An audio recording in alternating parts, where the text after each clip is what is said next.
Hello, and welcome to another episode of Bitcoin in Asia. I'm thrilled this week to have Jeremy Goldkorn, one of the most influential China watchers and early media entrepreneurs in China, on the show. Jeremy is co-host of the iconic China-focused Sinica podcast and editor-in-chief of supchina.com. After moving to China in 1995, Jeremy worked in Beijing for 20 years as an editor and entrepreneur, founding digital media and research firm Danwei in 2003, before selling it in 2013 to the Financial Times and moving to Nashville, where he manages SupChina's excellent China coverage. He first got into Bitcoin in 2013 while operating Danwei and still follows it in the context of relevant China news. Our conversation is mostly focused on the current coronavirus outbreak.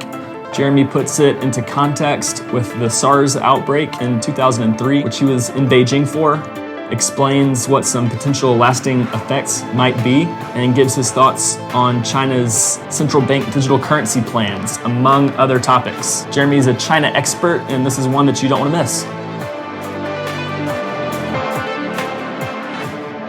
Well, hello, Jeremy. Thanks for joining us today from Nashville. It's my pleasure, John. I'm delighted to be on your show. Thank you, sir. So just kick us off. Your need no introduction in most of the circles you travel in is a China expert and a longtime China-focused guy. But can you give our kind of Bitcoin listeners a brief background on kind of your history in China, when and why you moved to Beijing? Sure. My name is Jeremy Goldkorn. I was born in Johannesburg, South Africa. I grew up there, went to university there, and then decided for some reason that I wanted to go to China. And at that time, South Africa was very cut off. It was the end of apartheid. We didn't have diplomatic relations with a lot of countries, including China. So I went to England, lived in London for a year looking for a job in China, and eventually got one teaching English, intending to stay there just for a year or two for an adventure. But I got hooked and ended up living there for 20 years. And during most of that time, I was involved in media and internet businesses as a publisher and as an editor and as an entrepreneur. I worked as editor and publisher of a bunch of print magazines and then on the internet. And the business that I eventually built into something substantial was called Danwei, which is a Chinese word, a kind of communist word meaning work unit. Which is where you started in your... An English language website about Chinese media and Chinese internet that translated from Chinese internet and media, and also commented on the internet and media businesses. This was 2003, the early era of blogs, and before Facebook and Twitter and YouTube. Literally the first couple of years of blogs, I think. I don't think the word existed before 2002 or so. Yeah. So super early in China, 1995. I mean, right at the beginning of kind of what became the boom, and then starting Danwei. Can you talk a little bit about the process of running that kind of information-focused business back then, running it? A little bit of context for what it was like to run a business like that in China back in the aughts. Well, that was a very different time, and in some ways a much freer time. China was much less rich, much less powerful, very, very open to foreign ideas, foreign investment, and foreign businesses. There wasn't the sort of apparatus of the surveillance state that there is now, and pretty much you could do anything you wanted if you didn't ask for permission. And, you would say sorry if you got into trouble. So as I said, I'd worked in a number of media and internet businesses. And at one point I found myself with some friends running this design and advertising agency. And I hated working. That was my first time doing that. I thought I'd enjoy it because it was like media, but I hated it. I hated dealing with the clients and, doing stuff, creative stuff sort of to spec. So as a hobby, I started Danwei as soon as I realized that blogs had suddenly made it very, very easy to launch a website and publish news. They cut out the need for a printing press. They gave everybody a printing press. And you just had to have a tiny, tiny bit of technical knowledge at that time. Enough technical knowledge to scare off most people. This was before Facebook and Instagram and phone. Because of this, and because I was sort of writing about China with a very different voice from the Western media, the website began to be noticed, and it began, to attract relatively significant traffic. And I began to get contacted by, major media for interviews and things like that, which sort of built the brand. And then I had this brand that a lot of people knew about, but it didn't make any money.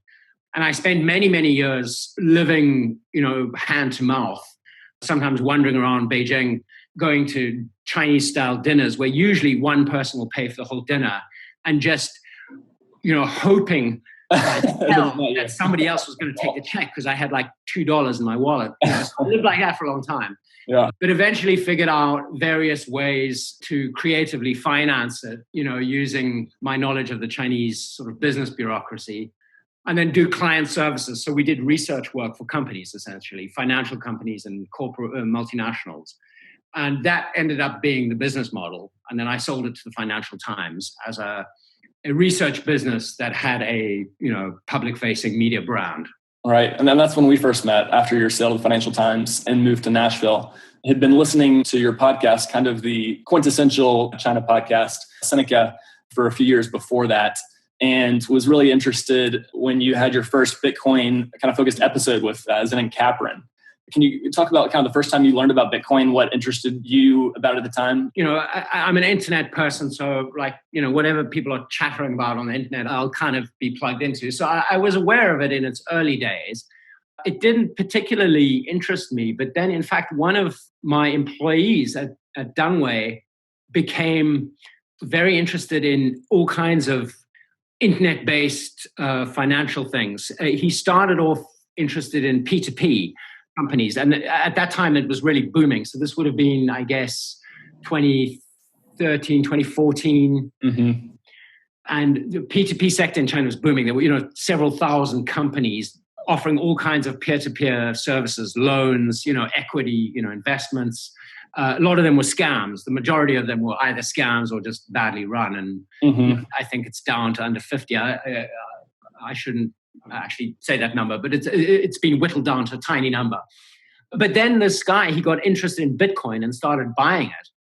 And then I don't remember the exact time sequence, but it was 2014 the year when there was a big spike.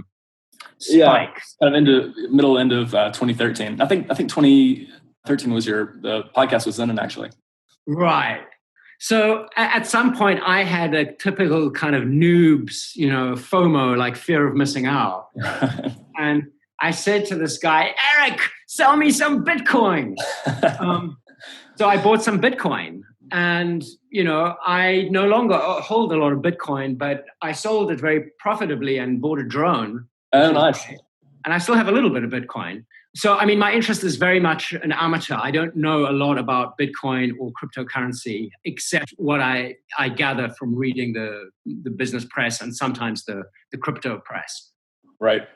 And your current publication and media business, SUP China, you do, I read it weekly or daily, and you do cover kind of the industry pretty well, when things are of news are happening. We try to. Crypto and Bitcoin has been a big story, as you know, in China over the last few years. So it pops up in the Chinese press, which we follow. And it does also, pop up in, well, not only the kind of, I don't know if you call it the crypto press, but let's call it that, but also the mainstream media, will pick up on crypto stories once in a while. So we definitely follow it. Sure. The crypto rags. Rags. I guess kind of the main thing we want to learn a little bit about today is with the coronavirus situation in China today. You were in Beijing during the SARS crisis of 2003. And so I want to kind of learn about your experience with that and kind of what you're taking away from that for 2020. So I guess kind of looking back to that time, you were in Beijing. Can you kind of frame that situation in 2003 with what's happening today with the corona? Sure. Well, in many ways, it's very similar, but it unfolded at a much, much slower pace. There were first rumors of some kind of disease in the fall of 2002. And then the Chinese New Year, the Lunar New Year, in early 2003. At the time, I was still at the, advertising agency graphic design firm that I mentioned with my friends. And our first employee was a designer from Shenzhen. And she came back from Chinese New Year with all these stories about how there was a run on vinegar because people thought it was this mysterious bug that was going around. And like the current crisis, the government initially covered it up, delayed releasing information, but it took much longer for the information to get out. But let's remember, at that time, China had about 80 million internet users. Now it's 10 times that amount, maybe more. Right. Pretty much everyone in China, who has one penny to rub together has a smartphone. So, the internet population is now everyone, essentially. At that time, it was only a tiny group of urban elites. And China was much less connected with the rest of the world, both in terms of manufacturing supply chains, but communication, numbers of travelers between China were, much, much smaller. It was before China was, a major country. Back in 2003, I'd go home to South Africa or I'd come to America and people would be like, China, why are you living in China? Right. Only a few years later, really after the Olympics, I guess, after 2008, that changed. And suddenly people were like, oh, you live in China, are you getting rich? Things changed. China was a very different country in 2003. It's easy to take that for granted today, but, it can't be really stressed enough how different it was. Yeah. But in many ways, it does look the same, the government response. It's just that everything is much faster and much bigger. The government is more powerful. There were never such draconian restrictions on people's movements during SARS. But, people did blockade villages. Everybody wore masks. The streets of Beijing were empty. It was terrifying. Nobody, knew what was going on. There were rumors going on, both inside and outside of China. Scientists could not tell us, how bad it would get. And we are in the same situation now. So my instinct is that it's going to be similar when the weather warms up. This thing is going to die down, and that's going to happen pretty soon. But, that's just me with precisely 0 years of medical training looking back on that experience. So I think, I feel as though a similar thing is going to happen. But you never know. There's so much more travel now. It's so much easier for bugs to spread around. Some cautious optimism. But yeah, the kind of visual connectivity in terms of information and the physical connectivity are just exponentially different today. You touched on kind of the aspect back then of not being kind of sure of the information you were hearing after kind of running information, consulting media businesses for the last decade and a half since then. How should kind of onlookers from the outside be thinking about statistics they're getting from Chinese media and other information? How should we be wary of what we're hearing? How should we be thinking about it? Very wary. I think the way to approach numbers that come from China, whether it's from the Chinese government or Chinese media, or from foreign organizations, media or NGOs or foreign governments, any numbers about China, you should treat with a great deal of suspicion. The thing to look out for is the consistency in numbers. So, for example, if you look at China's GDP, it's undoubtedly a bullshit number that, to an extent is just made up out of a bunch of numbers that individual provinces and individual bureaucrats kind of make up or massage. But it's been consistent enough over the years that it has shown that it is a roughly accurate reflection of economic activity. So even if maybe it's 6%, maybe it's 12%, maybe it's 2%, who knows? But they've been kind of consistent over the years. So it feels like there's a certain amount of reliability. So I think that's what to look for. So the reason why I think we still cannot be certain of the numbers coming out of China is, firstly, they've changed the criteria twice in the last few days of how they count infections in Hubei province, which is where, the city of Wuhan is and where most of the infections are. They've changed the criteria twice. And it is very clear that all the hospitals are overwhelmed. There is not enough testing equipment. There are many patients who are not being seen in a timely manner. So the numbers, who knows? In a couple of weeks, we'll have a better idea, I think. But I wouldn't trust any absolute number. I suppose on the theme of consistency, though, if you look at the reported infections, over the last few weeks, there does seem to be a trend. And, it's complicated by this business of them redefining the diagnostic, the confirmation in Hubei for a time and then redefining it again. But I just would say that they shouldn't be treated as absolute numbers. They should be treated as symbols of what the authorities are finding and willing to reveal. Yeah, I think that's an interesting comparison to, yearly GDP growth reported with kind of like the daily growth of the virus reported. You can massage kind of those smaller time frames how you want, but then overall the kind of bigger picture, you can't, hide that forever. You can't hide it forever, no. But they might be hiding it up till now. So, a pinch of salt is required. Right. And then kind of back to 2003, you were kind of running your own business at that point, in the midst of not as much foreign-owned businesses being in China.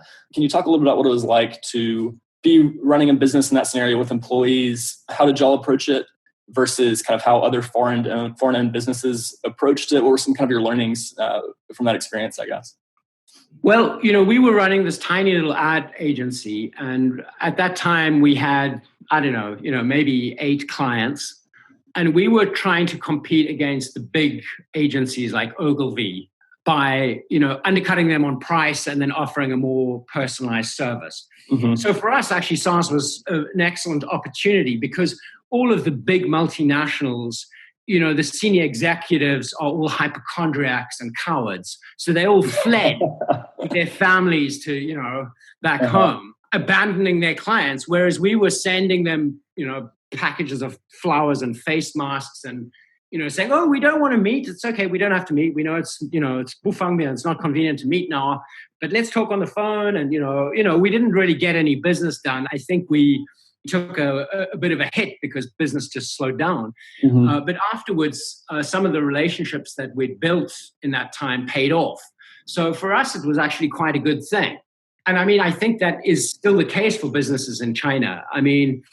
If I was the CEO of any major company, Elon Musk, Tim Cook, anyone who wants to do anything big in China, now would be the time to go to Beijing with a huge medical donation, show that you're not scared of the thing, give the Chinese government some face. It's a great business opportunity. That sounds very, very cynical, but it's true. Okay. From many years of experience with that, I guess. The other question is, do you want to do business in China? Which, increasingly, I think, you have to have a very good reason to do business there because the environment for foreign companies has become very hostile and you have to deal with a human rights situation that is, markedly worse than the time I was living there in terms of, you have actual concentration camps in Xinjiang. That wasn't the case when I was living there. So, maybe you don't want to do business in China, but if you do, right now, it's an opportunity.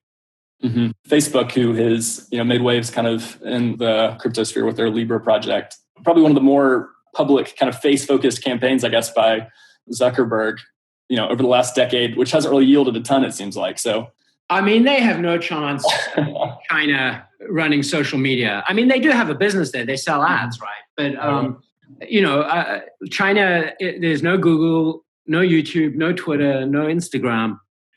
There's never going to be Facebook. And as much as it runs quite frankly, even if they made a censored version of Facebook, it's too late. The local companies are too good and they've got the users. Right. Kind of back to effects of situations like this.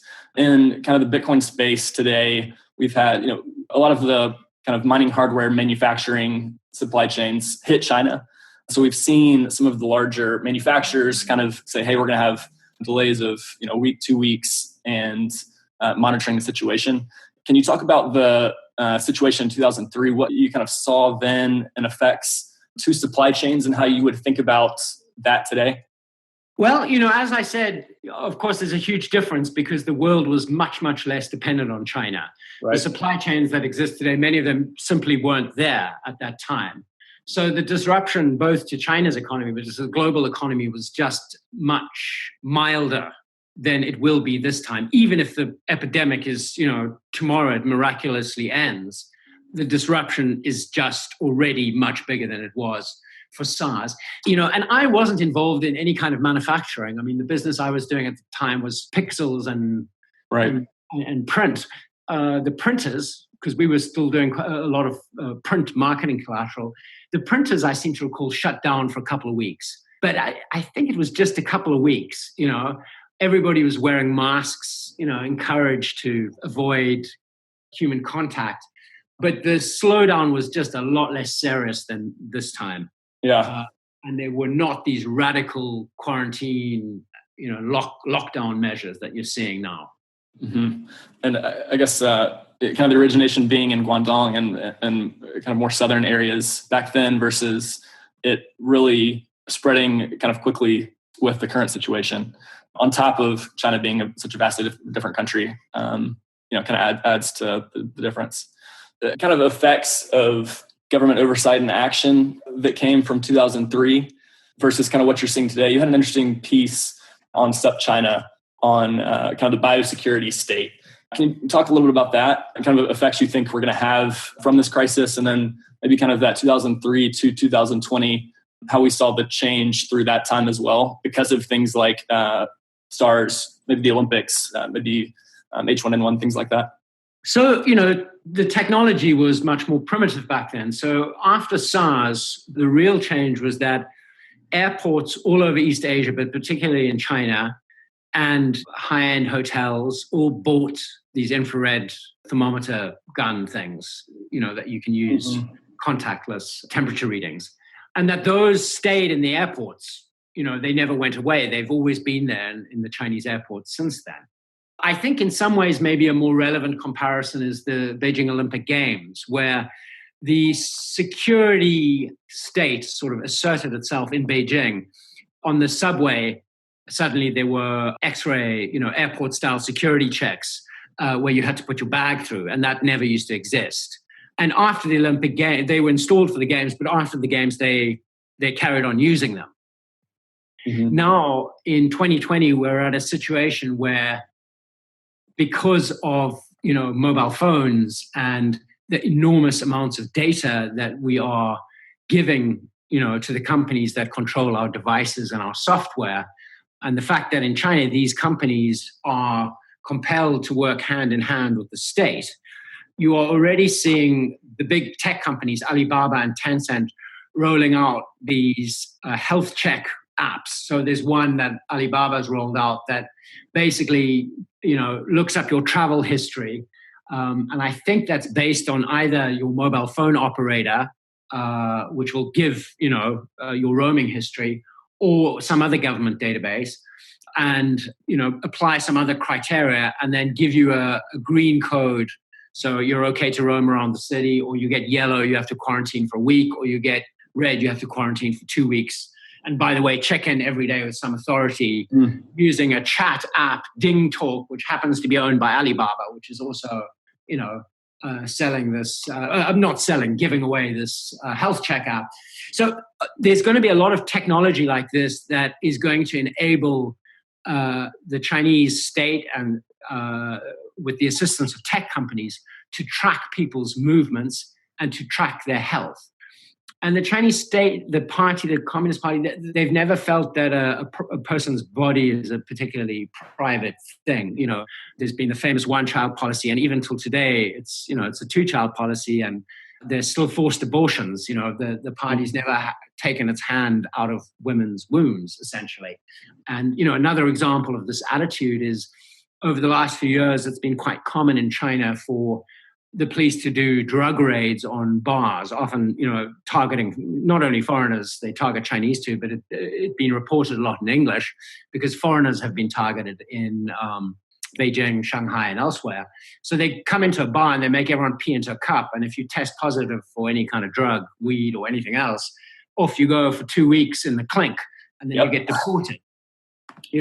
And I remember this happening in 2014, and one of the guys that was done, I knew from friends of friends. I think he was Italian, and he had arrived literally that day from Italy. So, whatever was in his pee, legal in Italy, consumed outside of China. But the Chinese police don't give a shit about that. Mm-hmm. So, if you combine this attitude with now the government is going to be paranoid about the next outbreak, and they're going to be paranoid about stopping this one. So they're going to want to know what's going on in everyone's blood. Then you start to think that, this could get a little dystopian. It's already sounding quite dystopian. Can you give a little bit more context on that tie between the security state and these private companies? How kind of official that tie is, if that's changed in the last couple of years? Well, let's think firstly, like in the United States, Google, Amazon, Microsoft, they all sell stuff to the CIA, the FBI, various arms of the government, and the American kind of security state, if you will. So, in some ways, it's completely normal that the big Chinese internet companies do similar things. Mm-hmm. But what is different in China is that by law, if the Chinese government goes to an internet company and says, "Give me all your data about John Riggins. I want to know who he texted yesterday and how much Bitcoin is in his wallet," Chinese companies are obligated by law to hand over the data. Mm-hmm. And, they are co-opted in various other ways, because if you want to succeed in China, you have to work with the government. As soon as you grow to a certain size, that's the way the system works in the People's Republic. So these companies don't really have a choice. So what you're seeing now, in 2020 is AI is a real thing. Facial recognition is real. Machine learning is more powerful by the day. China, these internet companies and the Chinese police and other security services have the biggest databases in the world of people's photos and personal details. Mm-hmm. And these databases are just growing by the day as everybody's mobile phones is just, spitting off data. So the Chinese government is going to make use of this data in the way that they see fit. And some of the time, this might not be sinister. I mean, this might just be good governance. But some of the time, it is sinister because, the Communist Party of China doesn't give a shit about your individual rights. So if they think they need to do something and it's going to trample over your privacy or anything else, they'll just do it. Mm-hmm. Does that kind of work as an explanation? I think so. And, that's part of what makes Bitcoin so interesting is it's kind of a way to opt out of some of that surveillance. Oh, absolutely. And that's why Bitcoin, is still so popular in China, even though it's kind of illegal. It's not really illegal to have it. Who knows what it, it's illegal if they feel like locking you up, basically. I remember, the guy that introduced me really to Bitcoin that I mentioned earlier, he loved that about it, that it was beyond the control of the central government. Right. That really turned him on. For sure. And then kind of the current financial rails system in China now. There's been a lot of hype kind of about, central bank digital currencies around the world. China's what they're calling the digital currency electronic payment system, DCEP. Can you kind of talk about how you think about that, as much as you do in the context of the current financial rails there and how easy it is to kind of digitally move money around, plus applications like Alipay and WeChat Pay. How are you thinking about kind of that development? Well, I think there are a few different things going on at the same time. I think in some ways, maybe most importantly, is that the Chinese government does not like being reliant on systems like SWIFT, which are beyond their control and are, in control of the West. Mm-hmm. They don't like the fact that America has so much control of the global financial system. So any alternative that will allow them to move and manipulate money globally in a different system that is under their control is attractive. So I think, Libra, the hype about Libra was a spur, made the Chinese government get a move on with this, digital DCEP, central banks, cryptocurrency, whatever you're calling it. And I think they want to make sure that, they're not left behind in any new technological developments, that they're at the cutting edge, and that if there's any opportunity to further internationalize the renminbi and get free of the clutches of the American-controlled financial system, they're going to take that opportunity. So I think at the end of last year, they said this new digital DCEP was ready, but then they didn't release it. And I suspect it's probably a bit of a mess and it's not ready. But if Facebook launched Libra tomorrow and it suddenly felt like the world was going to get taken over by some new form of money transfer, I think they'd have a plan to launch something the same day. So I think they're probably going to bugger around with it for a while if there's no external force pressuring them to release it quickly. But I have no doubt that this thing or something like it is going to happen. They want a way for Chinese banks to transfer money that is frictionless between themselves and with other international players. They'd love to be able to do business with Iran and North Korea beyond the reach of the United States. The main point being there, hey, China is really looking at kind of alternatives to Western-based models. Yes. On the financial side. I would say that the other attractive feature to them of blockchain technology or blockchain-like technology, because I don't really know exactly what they're working on, as opposed to, a lot of the current Bitcoin fans love the idea of, the anonymity. But of course, blockchain can enable you to track something very precisely. And I think the Chinese government likes the idea of actually being able to track who made what payment to whom at what date very, very exactly. I think that's very appealing in a country where you have a lot of dodgy money sloshing around unaccounted for. Mm-hmm. Yeah, Bitcoin's pseudonymity only goes as far as the extra steps you take. Thanks for that context. Back to what you're doing today, I guess, with SupChina. Can you talk a little bit about kind of what y'all's focus is and kind of how everyone can interact with your media? Oh, absolutely. Thank you for giving me the opportunity. So we have a website at supchina.com. That's SUP, as in what's up. Pretty cheesy name, but serious content, ridiculous name is what I like to say. Some of the stuff is paywall, some is free. You can subscribe on the website to a free weekly newsletter that gives you 5 stories that we think are important every week from China. And if you're really more focused on China, we have a daily newsletter that is a subscription product. And that also gives you access to various other, all the content on our website behind the paywall and some other services. We also have a bunch of podcasts. I still do Seneca, the podcast you mentioned earlier with Kaiser, and that's become part of SupChina. And we have also a few other podcasts, one about marketing in China, China Econ Talk, business and culture-related stuff. So yeah, supchina.com basically is where you can find all of this. Everything you need to know. And kind of on the topic of coronavirus, your last podcast with Yanzhong Huang from the Council on Foreign Relations, their senior fellow for global health, I think is a good listen as well. Of course, it's out of date because we did that, a couple of weeks ago. And this thing is as fast as things move. It's still, much of what he says is still relevant. Right.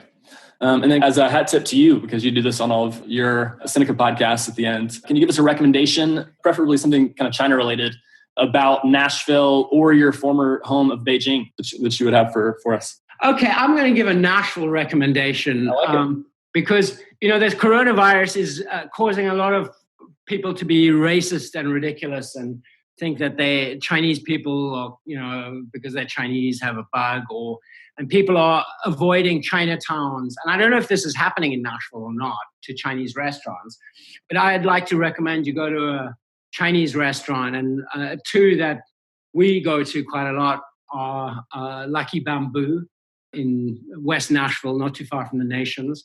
And then I think it's called Chongqing Hot Pot. Those are 2 Chinese restaurants that you could visit.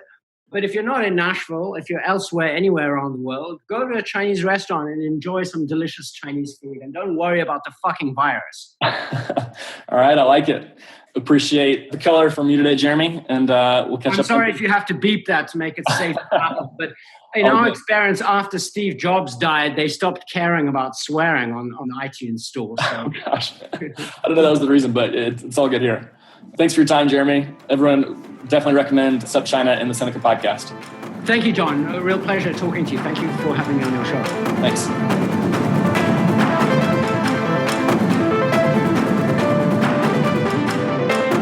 A quick reminder, all of the content in this episode is for informational purposes only. You should not construe any such information or other material as legal, tax, investment, financial, or other advice.